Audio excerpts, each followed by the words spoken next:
Dicho Andrés, y lo digo públicamente, me encantaría que vinieras a España y que les contaras vuestra experiencia aquí, porque creo que tenemos muchísimo que aprender de vosotros. Bueno, y ahora ya vamos a centrarnos en cáncer, que es a lo que yo me dedico, y asumo que en la sala hay muchos médicos, espero que haya muchos médicos, ya he visto a unos cuantos, la charla es sobre todo para vosotros y para los pacientes, para que tengáis muy claro que el cannabis es una opción terapéutica más que podéis incorporar a vuestro armamentario de herramientas. Y lo que os voy a mostrar son los resultados que nosotros desde el Laboratorio de Investigación Básica hemos obtenido durante estos años en un tipo de cáncer en concreto que afecta a un número muy grande de personas, mujeres especialmente, que es el cáncer de mama. Bueno, aquí tenéis unos cuantos números que supongo que os son muy familiares. Estas son estadísticas obtenidas en el año 2012, aunque suena hace mucho tiempo, son las más recientes que tenemos completas, generadas por la Organización Mundial de la Salud, donde tenemos datos de incidencia de este tipo de cáncer en todo el mundo. Os he marcado aquí a vuestro país, estáis más o menos en la media de la incidencia en el planeta. Tenéis aproximadamente 40 casos por 100.000 habitantes. Estamos hablando de una patología de alta incidencia y de consecuencias devastadoras, tanto económicamente como desde el punto de vista de la salud. Esta sería la incidencia, es el número de casos que hay actualmente. Y con respecto a la mortalidad, es verdad que la mortalidad está disminuyendo en todos los países, gracias sobre todo al diagnóstico temprano y a la mejora de las terapias. Vosotros estáis todavía un poquito por debajo de la media, eso son buenas noticias, pero las malas noticias son que os estáis incorporando al modo de vida occidental.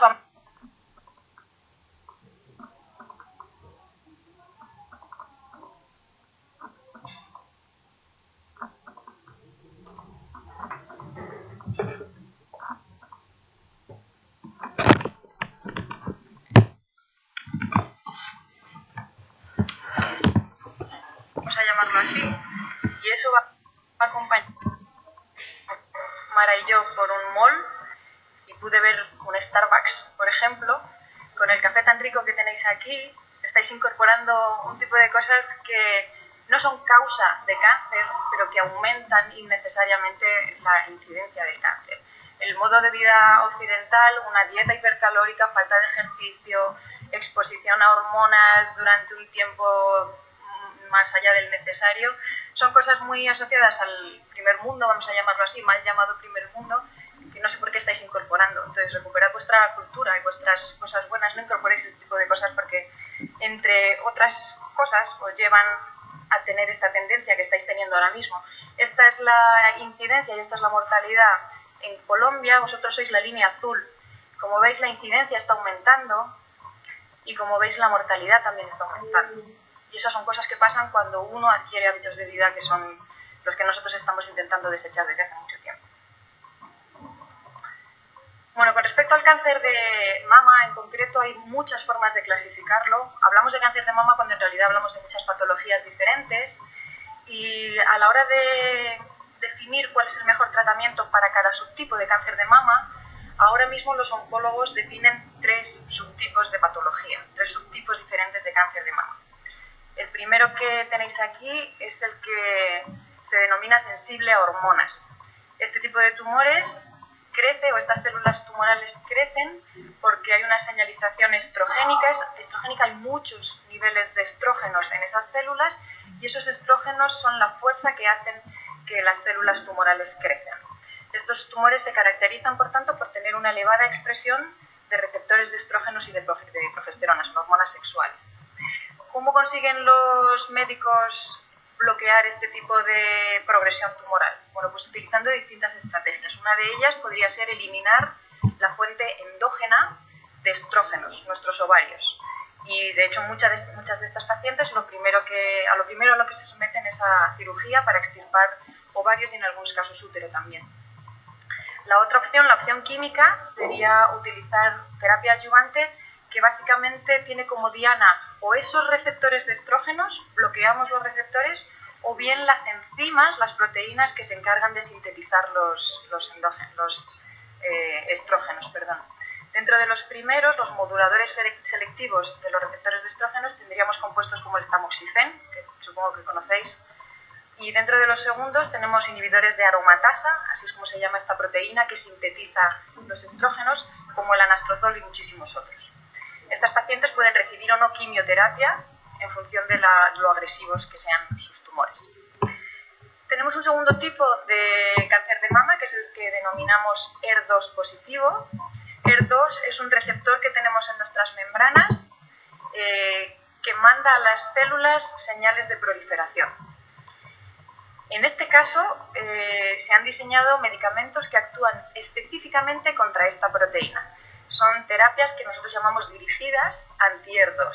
Las más comunes, las que están utilizándose en clínica ahora mismo, son el trastuzumab, el nombre comercial es Herceptin, y el pertuzumab. Y últimamente se está buscando una estrategia diferente, que es atacar la actividad de este receptor. No su mecanismo de activación, sino la actividad intrínseca de este receptor, con un compuesto que es un inhibidor de la actividad tirosina quinasa, que es el lapatinib. Estas pacientes tienen tumores más agresivos por lo general que estos, y normalmente, además de recibir el tratamiento selectivo, reciben quimioterapia. Y luego tenemos un tercer colectivo de pacientes, que es el que denominamos triple negativo, porque no expresan ni receptor de estrógenos, ni receptor de progesterona, ni HER2, que son las pacientes que tienen peor pronóstico. Por dos motivos. Primero, porque estas células tumorales son bastante más agresivas que las otras, y segundo, porque no hay en clínica medicamentos específicos contra este tipo de tumores. Como no hay ningún marcador que esté sobreactivado, no tenemos ninguna diana específica sobre la que actuar. Y estos dos motivos hacen que estas pacientes sean las que tienen peor pronóstico. La única herramienta terapéutica que se tiene ahora mismo para tratar a estas pacientes es la quimioterapia, que como ya sabéis es una terapia indiscriminada contra todo tipo de célula que esté proliferando en el organismo, que como sabéis no son solo las células tumorales. Bueno, es cierto que durante los últimos años ha habido mejoras, tanto en el diagnóstico temprano, voy a insistir mucho en este concepto, hay que mejorar los tratamientos, pero también hay que mejorar el diagnóstico. Ha habido mejoras clínicas y el pronóstico general de estas pacientes ha mejorado mucho. La mortalidad asociada a cáncer de mama está estancada desde hace mucho tiempo. Sin embargo, quedan unas cuantas cuestiones clínicas por resolver en cáncer de mama, que os he querido resumir en esta diapositiva. Y lo he puesto bajo los tres colores porque estos tres conceptos aplican a los tres subtipos de cáncer de mama. La primera cuestión sería, insisto, el diagnóstico temprano. Cuanto antes se hace el diagnóstico de la enfermedad, mayor es la probabilidad de la paciente de sobrevivir y de tener un mejor pronóstico de la misma. Y luego hablaré un poco de esto. Tenemos que mejorar los tratamientos. Es verdad que hay muchos tratamientos que son muy efectivos, pero también es verdad que hay muchas pacientes que no responden a los tratamientos. Y no lo hacen desde el principio, o lo hacen inicialmente, pero acaban desarrollando resistencias. Y estos números son todavía muy altos. De hecho, si quedara una sola paciente que no respondiera al tratamiento, ya sería justificación suficiente para que nos esforzáramos por encontrar terapias complementarias o alternativas. Otra cuestión a tener en cuenta con los tratamientos es su toxicidad. Es verdad que pueden funcionar bien para tratar el tumor, pero los efectos secundarios que causan y la toxicidad disminuye muchísimo la calidad de vida de las pacientes, y esto es una cosa que no tenemos que olvidarnos nunca. Y una tercera cosa en la que tenemos que trabajar es en la mejor estratificación de las pacientes, en el mejor diagnóstico de las pacientes.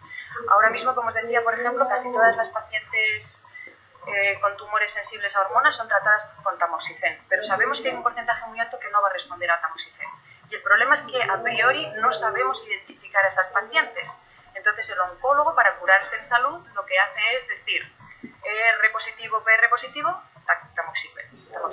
Y hay muchas pacientes que no deberían pasar o que no tendrían por qué pasar por ese tratamiento porque con la cirugía tendrían suficiente o porque los efectos secundarios van a ser devastadores. Entonces necesitamos estratificar muchísimo mejor a las pacientes para hacer medicina personalizada y darle a cada una lo que necesita, y sobre todo para eliminar de los tratamientos cosas que no son necesarias o que no van a tener efectos positivos. Bueno, pues creemos que el cannabis tiene cabida en estos tres conceptos. Empezando por el primero, el diagnóstico temprano. Lo acabáis de oír, el cannabis es una industria enorme que puede generar muchísimo dinero en vuestro país y parte de ese dinero debería revertir en salud pública y parte de ese dinero que revierte en salud pública debería invertirse en hacer diagnóstico temprano. No sé qué tipo de pruebas os hacen a vosotros, pero el diagnóstico temprano es fundamental. Cuanto antes existe esta idea, cuanto antes detectemos la patología, mayor probabilidad de éxito tendrán los tratamientos. Con respecto a los tratamientos en sí mismo, el cannabis también tiene un espacio enorme en oncología. Siempre os pongo esta diapositiva, hay gente que ya la ha visto 4 veces esta semana y os pido disculpas, pero creo que es muy importante que todos tengamos en la cabeza cuál es el escenario al que se enfrentan las pacientes con cáncer de mama. Los pacientes con cáncer en general, pero las pacientes con cáncer de mama en la charla de hoy. Ya sabéis, ya podríais explicarlo mejor que yo, en la parte de arriba tenéis un esquema de cómo progresa la enfermedad, de la parte en la que se centran los oncólogos. Comenzamos teniendo un tumor, un montón de células que crecen sin control, que necesitan un aporte de sangre extra. La sangre es el mecanismo a través del cual reciben sus alimentos estas células tumorales, para que estas masas tumorales crezcan. Y al final de este proceso, unas poquitas de estas células se escapan, viajan por la sangre y acaban formando otros tumores en otras localizaciones diferentes, metástasis. En el caso del cáncer de mama, estos nichos que colonizan las células tumorales suelen ser fundamentalmente pulmón, hueso, hígado y cerebro. Esta es la parte de la patología que tratan los oncólogos, pero como consecuencia de esos tratamientos o asociada a esta patología, tenemos que acordarnos de que las pacientes también tienen efectos secundarios de los tratamientos, náuseas, vómitos, pérdida de apetito, dolor. Yo creo que todos hemos tenido estos síntomas a lo largo de nuestra vida. Yo ahora mismo estoy sufriendo la diarrea del viajero y tengo algunas de estas cosas. Pero una cosa es tenerlo durante una semana de viaje y otra cosa es tener esto permanentemente, además de una patología tan grave como el cáncer. Y no hay que olvidarse de los efectos psicológicos de la enfermedad. La ansiedad, la falta de sueño, todo esto redunda en un deterioro de la calidad de vida de los pacientes. Bueno, pues el cannabis evidentemente tiene un sitio en todo este contexto, en toda esta foto. Tiene un hueco en esta parte de la derecha, que es la que está demostrada ya clínicamente. Aquí los argumentos de nuestros políticos, los nuestros, los de España, de que no hay evidencia científica todavía que demuestre que el cannabis tiene efectos terapéuticos, en fin, no sé ni cómo calificarla. Hay mucha evidencia científica, tanto preclínica como clínica, que nos dice que el cannabis tiene efectos terapéuticos de los que se puede beneficiar la población oncológica. Podemos utilizar el cannabis para evitar los efectos secundarios de las quimioterapias, las náuseas y los vómitos, para estimular el apetito, para bloquear los episodios de dolor que tienen estos pacientes en algunos casos, como ansiolíticos, para estimular el sueño, es decir, como efectos paliativos que mejoran la calidad de vida de los pacientes. Pero en lo que nuestro grupo ha estado trabajando últimamente es en la parte de arriba de la diapositiva, que son los efectos antitumorales que tienen estos compuestos. Y como cualquier otro grupo de investigación, cuando uno trabaja con compuestos que son potencialmente antitumorales, tiene que demostrar 2 cosas, y solamente 2 cosas. Suena muy fácil de hacer, muy complicado, pero en realidad tiene que contestar a 2 preguntas nada más. Ese compuesto que tienes entre manos y que tú crees que es antitumoral, ¿realmente funciona? Y la segunda es un compuesto seguro, porque lo que no queremos es matar, como decimos nosotros en España, moscas a cañonazos. Tenemos que tener una medicina que sea eficaz, pero que sea segura. Con respecto a la primera parte, tenemos evidencia más que suficiente, diría yo, generada en los laboratorios, que nos permite afirmar que los cannabinoides producen respuestas antitumorales en cáncer de mama. Hemos utilizado muchísimos modelos preclínicos, los llamamos, no son basados en el humano, sino en células y en animales. Hemos usado, como os digo, muchísimos modelos diferentes, y en el que me voy a centrar hoy es en el que está mejor aceptado por la comunidad médica, que es el modelo que se llama MMTV-NEU. Este es un modelo genético de cáncer de mama. Estos animales se manipulan genéticamente en el estado embrionario y se les introduce este gen que tenéis aquí, NEU, que es el equivalente en rata de ER2. ¿Os acordáis de que había 3 tipos de tumores? El de en medio, que estaba representado en rosa, se llamaba ER2 positivo y se caracterizaba porque tenía una elevada cantidad de esa proteína ER2. Bueno, pues NEU es el equivalente de rata de ER2. Entonces, lo que nosotros hacemos es introducir en los fetos este gen, de forma que cuando el individuo, cuando la ratona llega a la pubertad, no os lo he dicho, tampoco me quiero meter en mucho detalle técnico, pero este gen va colocado detrás de esto que hay aquí, que es un promotor sensible a hormonas. Para los que tenéis una base biomédica lo vais a entender muy bien. El resto, hacer un paréntesis medio minuto y enseguida vuelvo al lenguaje coloquial. Pero lo que ocurre en este caso es que como tenemos un promotor sensible a hormonas, cuando el animal llega a la pubertad se activa ese promotor y por tanto aumentan los niveles de esta proteína en la mama específicamente, porque este promotor es específico de mama. Como consecuencia de toda esta manipulación genética tan compleja, lo que ocurre es que cuando las hembras llegan, y solo las hembras, cuando llegan a la pubertad, comienzan a expresar esta proteína en cantidades anormalmente altas y eso hace que generen tumores en la mama, como ocurre en la patología humana. Esta generación de tumores se hace con periodos de latencia muy largos, como podéis ver aquí. En esta gráfica se representa el porcentaje de animales que no tiene tumores a lo largo del tiempo. Y como veis, los tumores tardan mucho tiempo en salir, mucho tiempo. Esto para mis becarios son muy malas noticias porque están trabajando meses y meses y meses, pero es un modelo que se asemeja mucho más a la patología humana que otros modelos que utilizamos en el laboratorio donde el tumor se genera en 3 días. Entonces es una complicación metodológica, pero mucho más relevante desde el punto de vista médico. Y otra característica que tiene este modelo que hace que se asemeje mucho a la patología humana es que un porcentaje muy alto de estos animales acaban desarrollando metástasis en los pulmones. Os he enseñado en la diapositiva anterior que una de las dianas de metástasis en el caso de cáncer de mama son los pulmones. Bueno, estos animales generan, como en las mujeres, metástasis también en los pulmones. Bueno, pues lo que hicimos en este caso fue utilizar estos animales para someterlos a un tratamiento con cannabinoides. Un segundo.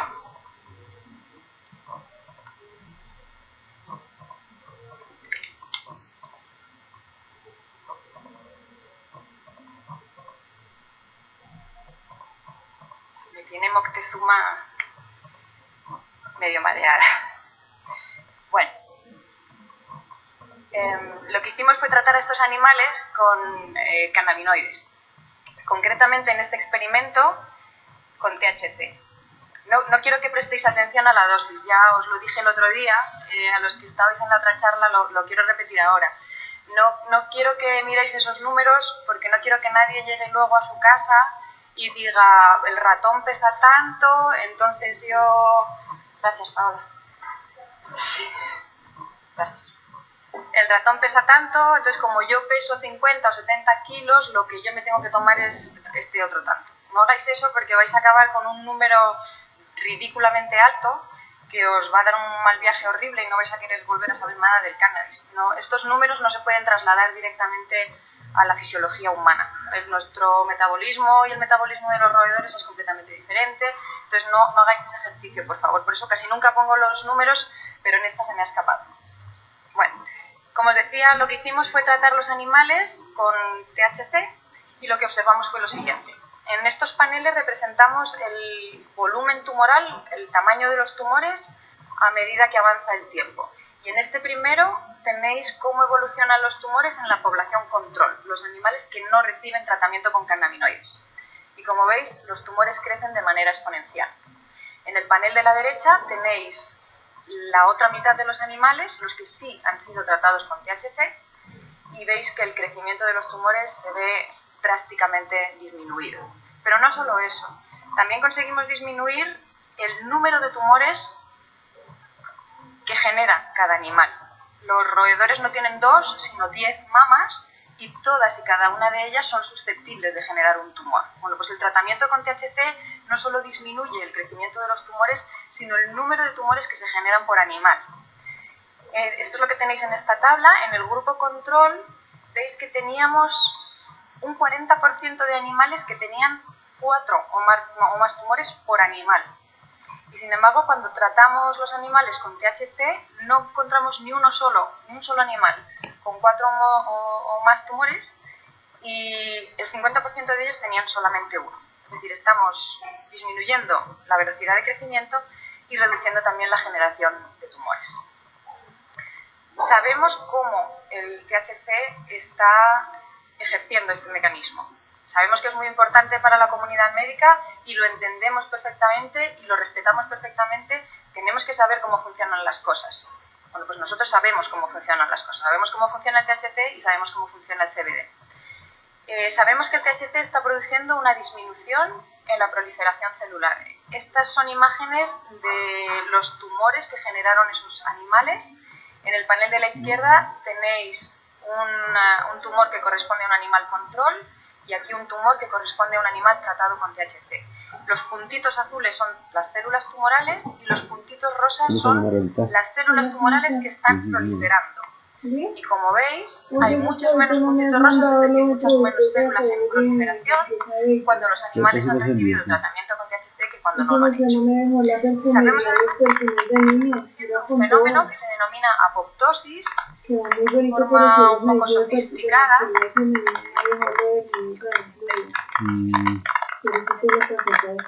El suicidio, la muerte voluntaria de las células tumorales. En este caso lo que estamos marcando, los puntitos rosas no serían células en proliferación, sino células que tienen esta proteína caspasa 3 activa. Caspasa 3 es la proteína que ejecuta de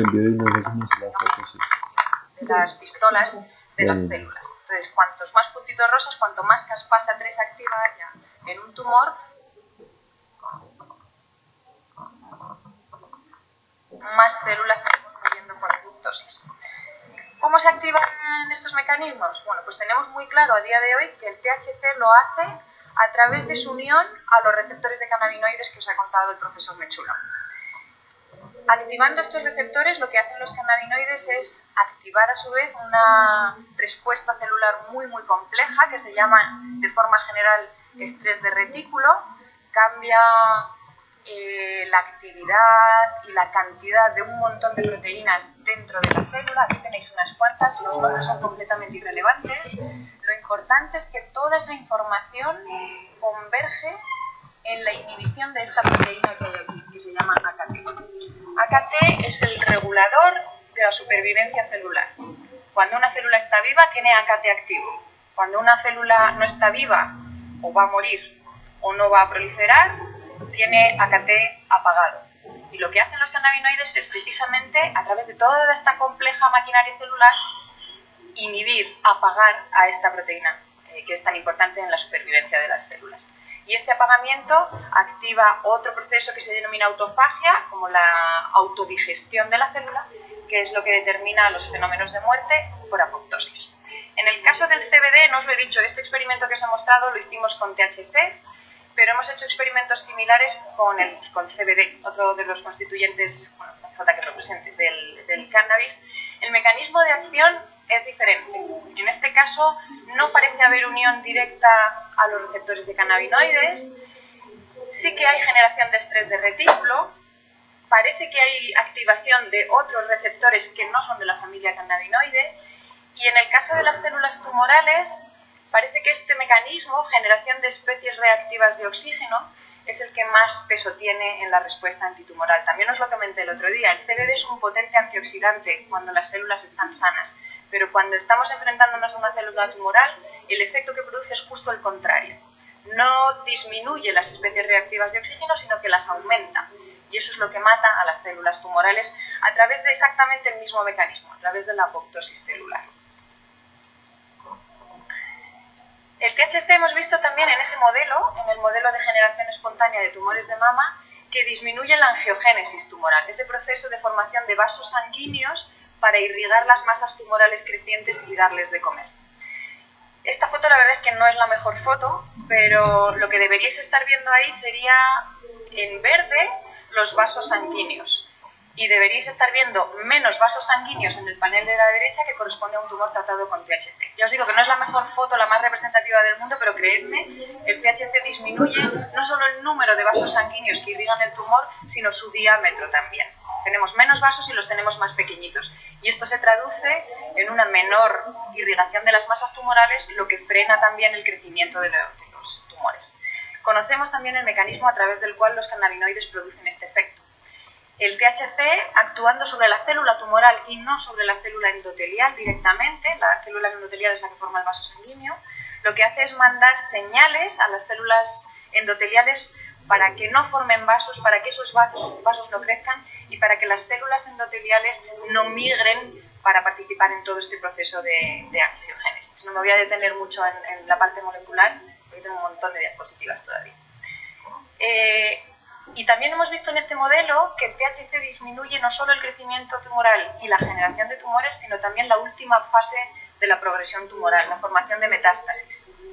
En ese modelo ya habéis visto que había generación de metástasis espontánea. Concretamente, como un 65% de los animales acaban desarrollando este tipo de lesiones. Cuando nosotros tratamos a los animales con THC, mirad cómo cae este número. Nos quedamos por debajo del 20%. Menos del 20% de los animales desarrolla metástasis. También conocemos el mecanismo de acción a través del cual los cannabinoides disminuyen la metástasis. En este caso, el THC, también actuando sobre los receptores de cannabinoides, modula un montón de proteínas que están implicadas en la capacidad que tienen las células tumorales de migrar y de invadir. Impiden el movimiento de las células tumorales. Y si no hay movimiento, no hay forma de generar una metástasis. En el caso del CBD, exactamente igual que ocurría con la proliferación, el mecanismo de acción es diferente. No hay activación directa de los receptores de cannabinoides. En este caso parece que una de las dianas más importantes sería esta proteína de aquí, ID1, que está muy implicada también en los procesos de migración e invasión celular. Pero en cualquier caso, la respuesta final parece ser la misma utilizando tanto THC como CBD. Bueno, eso con respecto a la eficacia. Quedan muchas preguntas por hacerse, por supuesto, con respecto a si son eficientes, efectivos o no los cannabinoides como agentes antitumorales. Y una de esas preguntas que nosotros nos hemos hecho recientemente es si es mejor utilizar THC puro, CBD puro, compuestos aislados, o utilizar extractos completos de la planta, es decir, el THC o el CBD, acompañados por todos esos otros compuestos que pueden ser otros cannabinoides, terpenos, etcétera, que están presentes en las preparaciones completas de la planta, que son las que están utilizando los pacientes. Para responder a esta pregunta, hemos establecido una colaboración con Mara Gordon, con Celda Therapeutics, perdón, que os tengo bailando, y lo que hemos hecho ha sido comparar el efecto antitumoral en distintos modelos de cáncer de mama del THC puro frente a extractos ricos en THC, que llevan, además del THC, como os decía, esos otros componentes. Esta diapositiva está puesta así con toda la intención. No quiero que busquéis números, simplemente quiero que veáis que además del THC, que estaría aquí, este preparado lleva otros cannabinoides y una batería muy grande de terpenos. Entonces, lo que hicimos fue, como os digo, analizar comparativamente el efecto del THC y el extracto rico en THC en distintos modelos de cáncer de mama, de los 3 subtipos de cáncer de mama de los que os he hablado. Comenzamos con el sensible a hormonas y compramos esta línea celular MCC7. Uno, cuando es investigador, puede comprar células tumorales de mama de distintos tipos. Entonces nosotros compramos esta primera, que es su uso está muy extendido en los laboratorios de investigación, y la sometimos a tratamiento con distintas concentraciones de THC. En este panel representamos el tanto por ciento de células que nos quedan vivas en nuestras placas de cultivos, en nuestros cultivos celulares, a medida que aumentamos la concentración de THC. Lo que queremos es que la línea caiga, y cuanto más caiga, mejor. Entonces, lo que podéis ver es que el THC puro efectivamente mataba las células tumorales, pero que el extracto rico en THC, que contiene exactamente la misma cantidad de THC que cuando lo utilizamos solo, disminuye la viabilidad celular de manera más eficiente. Esto no es suficiente para decir que el extracto rico es mejor que el compuesto aislado en cáncer de mama sensible a hormonas. Uno tiene que hacer un barrido por más líneas celulares. Esta es una línea celular. Entonces, lo que nosotros hemos hecho es analizar esto mismo en otras líneas sensibles a hormonas. Y como veis, el panel es extremadamente parecido. Tenemos una caída en la viabilidad celular en los dos casos, pero siempre la línea morada, que es la que corresponde al extracto rico en THC, va por debajo de la línea verde. Es decir, el extracto rico en THC parece ser una mejor opción terapéutica para este tipo de tumores que el compuesto aislado. Nos movimos entonces al otro tipo de cáncer de mama, al ER2 positivo, y realizamos experimentos similares. Y como podéis observar, en estas dos líneas celulares ER2 positivas son líneas humanas, no os lo he dicho, pero estas son líneas de cáncer de mama humano. Y como podéis ver aquí también, todas las líneas caen y todas las líneas moradas van por debajo de las líneas verdes. Es decir, y lo voy a repetir un par de veces más, utilizar el extracto completo de la planta es una mejor opción terapéutica que utilizar los compuestos aislados. Finalmente probamos esto mismo en cáncer de mama triple negativo. Recordad del principio de mi presentación, este es el cáncer de mama que tiene peor pronóstico y ahora mismo no tenemos ninguna terapia dirigida contra este tipo de patología. Bueno, pues como veis, tenemos dos muy buenas noticias. La primera, que la viabilidad de estas células también cae en respuesta a los cannabinoides. Es decir, tenemos una herramienta que también mata a las células triple negativas. Y una vez más, el extracto rico en THC es más eficiente que el THC puro. Siempre empezamos con experimentos in vitro, porque es lo más fácil, es lo más económico y es lo sensato. Pero una vez que tenemos claro eso, tenemos que movernos a modelos más fisiológicos. Entonces quisimos comprobar que lo que habíamos visto in vitro también se reproducía en modelos animales. En este caso lo que hicimos fue generar tumores de mama inyectando esas células tumorales de mama humana debajo de la piel de ratones inmunodeficientes. Este es un modelo que utilizamos muchísimo en el laboratorio, es muy sencillo, mucho más fácil de trabajar que el que os he enseñado antes, pero igual de sólido en cuanto a resultados. Entonces lo que hicimos fue tratar a los animales, también se me ha escapado aquí la dosis, fuera, no la miréis siquiera.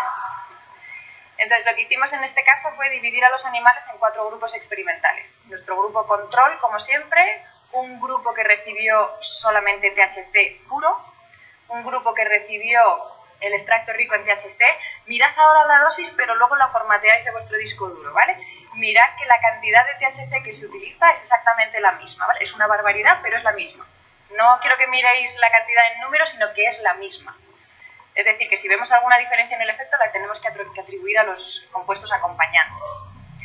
Y un último grupo experimental fue el lapatinib, que si recordáis es uno de esos compuestos antitumorales que ya se está dando en clínica a este tipo de pacientes. Bueno, pues lo que observamos fue lo que tenéis aquí. En la línea blanca, como siempre, representamos el volumen del tumor, el tamaño del tumor, a medida que avanza el tiempo. Y en la línea blanca tenéis cómo crecen los tumores en los animales que no reciben ningún tipo de tratamiento. En la línea verde veis el poquito efecto antitumoral que produce el THC. Hay una respuesta antitumoral pequeña, pero la hay. Y este es el efecto antitumoral que produce el extracto rico en THC. Es decir, lo que hemos visto in vitro se reproduce in vivo. Una vez más, es mejor opción terapéutica utilizar el extracto completo de la planta que el compuesto, el cannabinoide puro. Y otra cosa que es muy importante es que este efecto antitumoral del extracto rico en THC es tan potente como el del lapatinib, ese otro medicamento que ya se está utilizando en clínica. Es decir, que tenemos un compuesto que es potencialmente tan potente como otras cosas que ya se están utilizando. Bueno, esto con respecto a la eficacia. ¿Y qué ocurre con la seguridad? Estamos hablando de compuestos que son seguros para los pacientes. Bueno, pues antes de ir a los pacientes os voy a contar si son seguros para nuestros ratones. Nuestros pacientes son los ratones, entonces nosotros primero contestamos a la pregunta en célula y en ratón y luego le pasamos la pregunta al médico. Bueno, en este panel de aquí arriba tenéis un experimento con células cultivadas en placas de plástico. Y cada una de esas barras, bueno, estamos representando la viabilidad celular de distintas líneas celulares, esos tipos de tumores que nosotros vamos a la tienda a comprar. Entonces lo que queremos, la sometemos a un tratamiento con THC y lo que queremos es que esa barra baje. Y cuanto más baje, mejor. Entonces, como veis, todas estas líneas han sido tratadas con THC y todas bajan en mayor o menor medida, lo que significa que en todos los casos el THC está produciendo la muerte de esas células. En todas menos en una. En todas menos en la amarilla. ¿Qué diferencia hay entre la línea amarilla y el resto? Bueno, pues la barra amarilla corresponde a células de la mama sana. Son células epiteliales de la mama sana. Y esas células, como veis, los cannabinoides no afectan a su viabilidad. Esto lo hemos visto repetidamente, no solo en cáncer de mama, todavía no entendemos molecularmente por qué es así, pero tenemos clarísimo que es así. Siempre que hacemos un ensayo comparando el efecto de los cannabinoides en célula tumoral frente a célula no tumoral, vemos exactamente la misma respuesta. La célula tumoral se muere, la célula no tumoral no se entera de que el cannabinoide está ahí. Hacemos lo mismo en los modelos animales. En este caso, lo que hacemos es enviar las vísceras. Una vez que terminamos el experimento, mandamos todas las vísceras a una patóloga para que analice si hay algún tipo de síntoma o de signo de toxicidad en el hígado, en los riñones, en los pulmones, en el corazón, en el cerebro. Bueno, la carnicería que hacemos es considerable para asegurarnos de que todo, absolutamente todo, está testado por el patólogo. Y nunca jamás hemos visto ningún signo de toxicidad en ningún órgano, nunca, jamás. Y en este caso sí que tenemos datos que vienen de humanos que nos dicen que los tratamientos con cannabinoides son seguros. En cáncer de mama en concreto todavía no tenemos ningún ensayo clínico que se haya realizado, por desgracia. Con suerte lo tendremos en breve, pero a día de hoy no tenemos ningún ensayo que se haya hecho con pacientes con cáncer de mama. Sí que hay uno que se ha completado recientemente, que se ha llevado a cabo en pacientes con un tumor cerebral que se denomina glioblastoma multiforme. Se ha llevado a cabo en hospitales de Reino Unido y Alemania y ha sido promovido por GW Pharmaceuticals, que como sabéis es la empresa que comercializa, no que comercializa, sino que produce el Sativex. Los resultados no son públicos, yo tampoco los conozco, pero la empresa sacó una nota de prensa que está colgada en su página web, podéis acceder a ella, y de esa nota de prensa es de la que yo he sacado esta información. Yo no tengo más información que la que vosotros tenéis. Y en resumen, lo que han visto es que después de reclutar a 21 pacientes en el ensayo, 9 asignados al grupo placebo, 12 asignados al grupo que recibió Sativex, en ambos casos en conjunción con temozolomida, que es el compuesto, el medicamento que se les da a los pacientes con glioblastoma. La supervivencia a un año ha aumentado prácticamente un 50%, pasó del 53% al 83%. La supervivencia media pasó de un poquito más de un año a 550 días. Y también insisto mucho con esto, pero creo que es muy importante. El número de pacientes que abandonó el estudio durante el mismo fueron 2 en el grupo placebo y 2 en el grupo Sativex. Es decir, que lo que sea que hizo abandonar el tratamiento a estos pacientes no tenía nada que ver con el Sativex. Por supuesto, había efectos adversos asociados a la utilización de Sativex, pero estamos hablando de vómitos, mareos, náuseas, dolor de cabeza, estreñimiento, y yo creo que si hay oncólogos en la sala podéis comparar esto con los medicamentos con los que tratáis habitualmente a los pacientes. Creo que estamos hablando de cosas muy similares o incluso bastante más inocuas que lo que están utilizando las pacientes. Hay también multitud de ensayos clínicos que ya se han completado, que nos dicen que los cannabinoides, que los medicamentos cannabinoides, pues os he puesto aquí unos cuantos y os pongo solamente los ensayos que están completados ya. Más de 200 con Sativex, casi 100 con Marinol, más de una decena con Cesamet, etc. Y todos estos ensayos nos dicen lo mismo, que estos compuestos son seguros. No hay una toxicidad elevada asociada a estos tratamientos. Estos son los efectos más notorios que produce el Sativex. Es el único medicamento que hay ahora mismo aprobado por la FDA. Bueno, hay otros 2, pero bueno, es el más conocido y el que más se está utilizando últimamente. Mirad los efectos que produce, los más comunes, bueno, mareos, fatiga, los efectos psicoactivos asociados a la utilización del cannabis. Estos son los efectos que produce el Sativex. En las siguientes diapositivas os voy a poner los efectos que produce el trastuzumab, el Herceptin. Es un medicamento que para pacientes con cáncer de mama HER2 positivo se considera como la gran revolución de la medicina en los últimos años. Este es el medicamento que se les está dando a todas las pacientes HER2 positivas y que realmente ha sido una muy buena incorporación a la clínica, que ha mejorado mucho el pronóstico de las pacientes. Pero cuando uno abre la hoja técnica, abre la cajita del Herceptin, lo primero que se encuentra es esto. Una señal de mucho cuidado que estamos ante una medicina que produce muertes. El cannabis no. Produce muertes. Todos estos circulitos de aquí son muertes asociadas a este tipo de sintomatología que produce el Herceptin, que está aprobado por la FDA, muy bien aprobado por la FDA. No estoy diciendo que no tenga que estar aprobado. Lo que quiero decir con esta diapositiva y las siguientes es que cuando comparemos la toxicidad de los compuestos, lo hagamos utilizando el mismo rasero para todos. Y bueno, con respecto a la toxicidad de los cannabinoides en pacientes oncológicos en concreto, y más concretamente cuando están utilizando además quimioterapia, sí que tenemos algo de información que viene de estudios clínicos.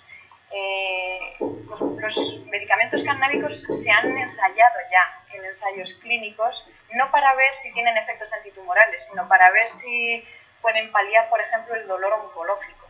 Entonces hay muchos ensayos que se han hecho ya en población oncológica que estaba sometida a tratamientos con quimioterapéuticos. Se han combinado las dos aproximaciones y aunque el objetivo nunca ha sido ver la respuesta antitumoral, sí que se puede concluir que no se ha alterado la eficacia de esos compuestos antitumorales. Entonces, si hay oncólogos en la sala, seguramente os preguntaréis si podéis combinar los tratamientos alopáticos, vamos a llamarlos así, porque cada vez me gusta menos distinguir entre alopatía y cannabis, porque yo soy una firme defensora de que el cannabis tiene que entrar dentro de la medicina alopática. Pero para que me entendáis, el médico se pregunta si puede combinar sus tratamientos alopáticos con el cannabis, y la respuesta parece ser que sí, por los indicios que tenemos de los ensayos clínicos, y la preclínica también apunta en la misma dirección. Hay experimentos hechos tanto en cultivos celulares como en animales que nos dicen que combinar cannabinoides con esas terapias alopáticas es mejor idea que utilizar cualquiera de las dos aproximaciones por separado. Os he puesto aquí unos cuantos ejemplos. Tenemos en clínica una familia de compuestos antitumorales que se llaman antimetabolitos. Me pongo técnica 2 segundos otra vez. Los antimetabolitos son miméticos de los nucleótidos, de forma que la duplicación del material genético de las células tumorales no se produce correctamente. Así es como se bloquea su proliferación. Dentro de esta familia estarían pues, el 5-fluoruracilo, capecitabina, gemcitabina, un montón de compuestos que seguro que utilizáis en clínica. Bueno, pues hay experimentos que muestran que combinando compuestos de esta familia, concretamente en este ensayo se utilizó el 5-fluoruracilo en un modelo de cáncer colorectal, tenemos mejores respuestas antitumorales. En las barras blancas tenéis el efecto del 5-FU solo. Otra vez lo que queremos es que la barra baje. Cuanto más baja, más estamos matando las células tumorales. El 5-fluoruracilo, él solito, tiene un cierto efecto antitumoral. El cannabinoide, este es un cannabinoide sintético que activa receptores de cannabinoides, el THC haría lo mismo. También tiene un discreto efecto antitumoral, pero cuando combinamos los dos, la respuesta antitumoral es mucho mejor que cuando utilizamos cualquiera de los dos por separado. Otra familia de compuestos antitumorales que se utilizan en clínica son los denominados agentes alquilantes. Estos compuestos lo que hacen es introducir un grupo alquilo en ese material genético y la consecuencia es la misma que antes. El material genético no se duplica correctamente y la célula se muere. Bueno, pues en esta familia, que incluye cosas como el carboplatino, carbustina, ciclofosfamida, lomustina, también tenemos ejemplos de que la combinación podría ser mejor que los tratamientos individuales. En este caso, y estos son compañeros míos del laboratorio, Guillermo Velasco, lo que hicieron fue tratar animales, modelos animales con tumores cerebrales, o bien con THC solo, bueno, esto es como crecen los tumores control, los que no reciben tratamiento con THC, y trataron animales luego con THC solo, veis una respuesta antitumoral, o con temozolomida sola, este es el medicamento que os he mencionado antes, que reciben ahora mismo en clínica los pacientes con glioblastoma, efecto antitumoral también, y mirad el efecto antitumoral que produce la combinación de los dos compuestos. Una vez más, estamos viendo que combinar es mejor que cualquiera de las dos aproximaciones por separado. Otra familia de compuestos antitumorales que se utilizan mucho en clínica son los denominados agentes antimitóticos.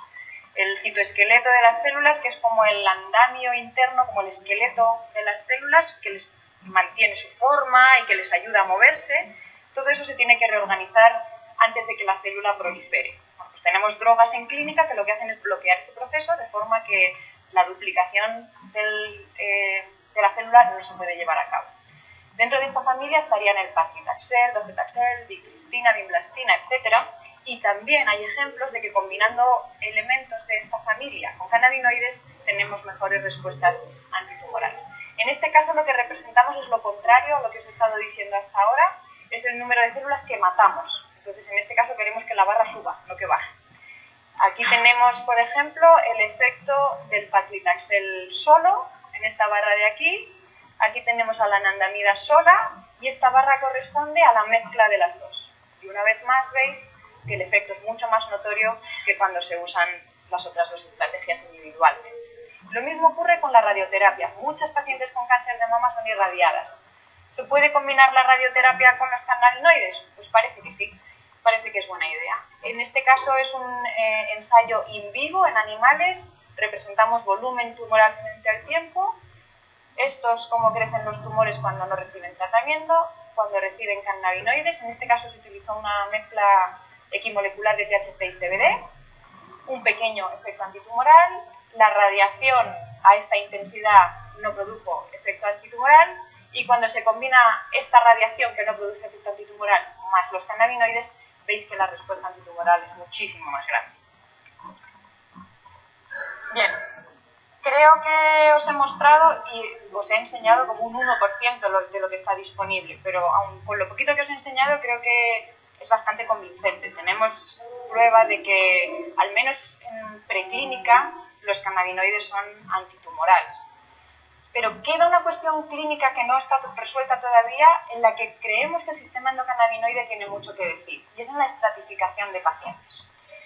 ¿Cómo clasifican ahora mismo los oncólogos a los pacientes con cáncer de mama? Bueno, pues utilizan estas tres estrategias que tenéis aquí. La que han utilizado toda la vida y que se sigue utilizando, pero que se complementa con las demás, es la utilización de marcadores pronósticos clásicos. Estos serían, por ejemplo, el estado de los nódulos linfáticos. Sabéis que cuando una mujer tiene cáncer de mama, enseguida van a ver si sus nódulos linfáticos están libres de células tumorales o no. Las buenas noticias serían que lo estuvieran. Si hay células tumorales en los ganglios, hay sospechas de que puede haber metástasis y los tratamientos son mucho más agresivos. También se tiene en cuenta el tamaño de la masa tumoral, el estado proliferativo, es decir, el número de células que hay proliferando dentro de la masa tumoral, y lo que se denomina grado histológico, grado 1, 2, 3, que también da una idea de lo agresivo que es ese tumor. Y en función de todas estas cosas se determina cómo de agresivo tiene que ser el tratamiento para la paciente. Desde hace unos 20 años más o menos, se utilizan además marcadores moleculares, los que ya os he contado. Se analiza la expresión de los receptores de hormonas y se analiza la expresión de ER2. Y en función de eso se clasifica a la paciente dentro de una de esas tres familias que ya os he contado. Más recientemente, y gracias al desarrollo de las técnicas de biología molecular, se están empezando a implementar, aunque todavía de forma muy tímida, técnicas que se denominan de análisis de firmas genéticas. Lo que se hace es analizar no una, dos o tres proteínas, sino un grupo muy grande de proteínas, 70 proteínas, 100 proteínas, 20 proteínas. Y en función de eso se refina el pronóstico del paciente y se intenta personalizar el tratamiento. Os he puesto un ejemplo de este tipo de aproximación. De momento no está implementada prácticamente en ningún sistema de salud en ninguna parte del mundo. Hay pacientes que pueden comprar estos kits para que su oncólogo les haga el test, pero no están implementados de forma rutinaria en ninguna parte del mundo. Bueno, por ejemplo, este de aquí, Oncotype. Este de aquí está hecho para analizar un paquete de genes, un paquete de 16 genes en concreto, que se sabe que son muy importantes en cáncer de mama, concretamente del que es sensible a hormonas. Aquí tenéis la lista de los 16 genes, los nombres son completamente irrelevantes, pero simplemente tenéis que saber que son genes que sabemos que son muy importantes en cáncer de mama. Entonces, lo que hace una paciente con cáncer de mama es comprarse este kit, se lo da a su oncólogo y el oncólogo hace el análisis de estos 16 genes con ese kit. Y esos 16 genes se analizan en la masa tumoral. ¿Vale? Os digo esto porque en la siguiente diapositiva va a haber una señal de alarma muy grande. Quedaos con esto en la cabeza. ¿Vale? Esto se mide en la muestra tumoral. Se hace una biopsia y ahí es donde se utiliza el kit. Bueno, pues en función de la expresión de la cantidad de cada una de estas proteínas, a la paciente se le asigna lo que se llama una puntuación de recurrencia. Esa puntuación puede ser, va de 0 a 100. Si es menor de 18, se asume que la paciente tiene un riesgo bajo de recidiva. Si es de 18 a 30, tiene un riesgo intermedio de recidiva. Y si es mayor de 31, tiene un riesgo alto de recidiva. Entonces, mi oncólogo me analiza mi tumor y me dice, tienes un 30, te ha salido 30. Entonces, lo que hacen es irse a esta gráfica de aquí, que han construido con miles de muestras de pacientes previas, interpolan aquí y me dicen, este es tu punto en la gráfica, tienes un 20% de probabilidad de tener recurrencia en tu cáncer de mama a 10 años. Y en función de eso, entre tú y el oncólogo decidís si queréis un tratamiento muy agresivo o menos agresivo. Veis que la probabilidad es muy diferente si uno tiene un 30, o si tiene un 50, o si tiene un 5. 5 minutos, acabo ya. Entonces, nosotros creemos que el sistema endocannabinoide se puede utilizar para refinar este tipo de estrategias. Y creemos que es así porque hemos visto que en la patología humana, en cáncer de mama en concreto, ocurre también en otro tipo de tumores, pero hemos visto que en cáncer de mama hay niveles anormalmente altos del receptor CD2 en concreto. Comenzamos a hacer estas observaciones hace 10 años y analizamos en una serie pequeñita de muestras humanas la expresión de CD2 en mama sana, mama normal, tumores de bajo grado y tumores de grado intermedio. No teníamos en ese momento acceso a tumores de grado 4. Y lo que vimos fue que la expresión de CD2 disminuía a medida que aumentaba la agresividad de los tumores, y en el caso de CD2 ocurría todo lo contrario. Cuanto más agresivo era el tumor, en esta parte de aquí, más cantidad de CD2 tenía. Más recientemente hemos hecho otro análisis parecido, en este caso en biopsias de pacientes ER2 positivas. Y lo que hemos visto es exactamente lo mismo asociado ya a la supervivencia de las pacientes. Lo que hicimos fue teñir la expresión de CD2, es decir, marcar CD2 y cuantificar la expresión de CD2 en esta colección de muestras y dividirlas en baja expresión y alta expresión de CD2. Y representamos estos datos frente a la supervivencia de las pacientes. Este tipo de gráficas se denominan Kaplan-Meier, son muy utilizadas en medicina, y lo que representamos es la supervivencia de las pacientes a lo largo del tiempo. Cada vez que esa línea baja un escalón, es una defunción de una paciente. Entonces, lo que queremos es que la línea se quede lo más horizontal posible.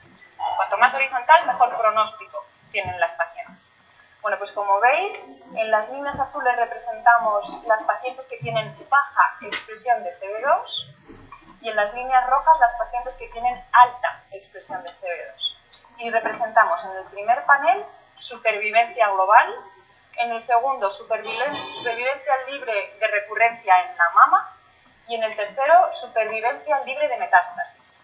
En los tres paneles veis que la línea roja va por debajo de la línea azul, es decir, las pacientes que tienen más CD2 tienen mucho peor pronóstico que las pacientes que no tienen CD2 o que tienen poco CD2. Nosotros creemos que esta información se puede utilizar para refinar esos otros modelos que os he contado antes. Tenemos pacientes ER2 positivas, muy bien, pero dentro de las ER2 positivas tenemos unas con mucho CD2 y otras con poco CD2. Y sabemos que si tienen mucho CD2 el pronóstico es peor. Entonces vamos a ser mucho más agresivos en el tratamiento con esas pacientes que con las otras. La señal de alarma.